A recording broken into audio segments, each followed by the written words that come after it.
मेरी शादी जिस घर में हुई वहां हर कोई किसी ना किसी को अपने जाल में फंसाने की कोशिश करता।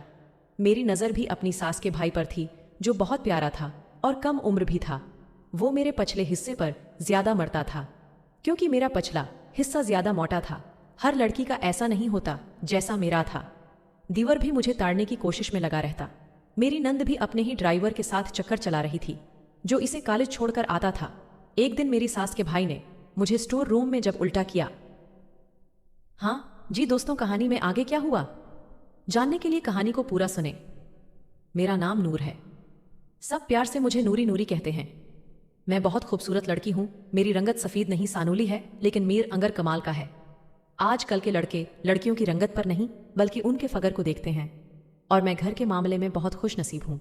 मेरा सीना बिल्कुल फिल्मों की हीरोइन की तरह अभरा ऊ और मोटा है। आप लोग फिर खुद ही सोच लें, ऐसी लड़की का कौन दीवाना नहीं होगा। मैं लाहौर की रहने वाली हूँ और मेरी शादी भी लाहौर के एक अमीर खानदान में हुई है। मेरे ससुराल वाले अमीर होने के साथ खुले ज़हन के भी हैं। जो इंसान जो चाहे वो करे, कोई तुरकने वाला नहीं है। एक दिन अहमद ने मुझे घोड़ी बना लिया और मज़ा लौटने लगा, और मैं दर्द और थकावट से बेहाल हो रही थी।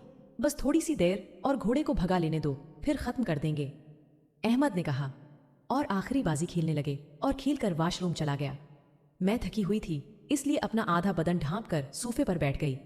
मेरी सास के भाई यानी मेरे शौहर के मामू बना दरवाजा नोक किए कमरे में दाखिल हो गए। सामने मुझे बैठा देखकर उनकी आंखें ऐसे फटी औ की फट्टी रह गई। मुझे भी शरारत सो भी, और मैंने चादर अपने कदमों में गिरा दी। अब की बार मामू का आंखों के साथ बहुत कुछ फट्टा और खुले का खुला रह गया। मामू ने जल्दी से अपनी आंखों पर हाथ रखा और कमरे से बाहर चले गए, और जाते जाते मुझे एक नज़र देख के शर्माने वाले अंदाज पर हंस पड़े। वो कम उम्र होने के साथ खूबसूरत भी थे, लेकिन शर्माते बहुत हैं। मैं चाहती थी वो शर्माना छोड़कर बेशर्म हो जाए।